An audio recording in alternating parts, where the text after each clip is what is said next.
Why are we still borrowing? I think that is the question when we have the oil windfall. But I think to answer that question, it will be necessary to look at our, oil exposure, what we have done with our oil over the years. As it is, I hope my information is correct. I do not think that Nigeria has much headroom when it comes to the oil volume that it can put to the market. It seems that most of that has already been, offloaded because oil is never sold on the spot market.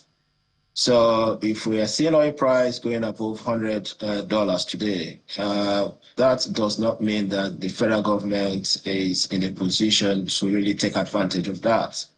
That what they can get out of that would be, maybe a little bit of their own, part of the profit oil, which is quite insignificant.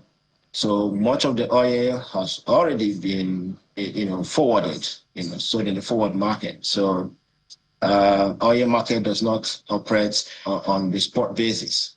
And I think that is something that we need to realize. And I'm sure that that is what government has been struggling with. The reason why it is necessary and why they are fighting very hard to increase the volume of production, which we have seen to be increasing over time. So that is something that we need to put into context in order to make sense of this, why borrowing when we have this oil windfall.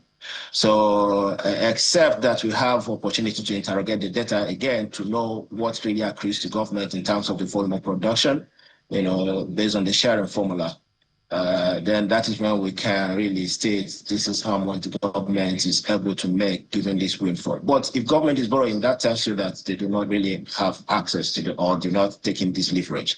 It is not available to them.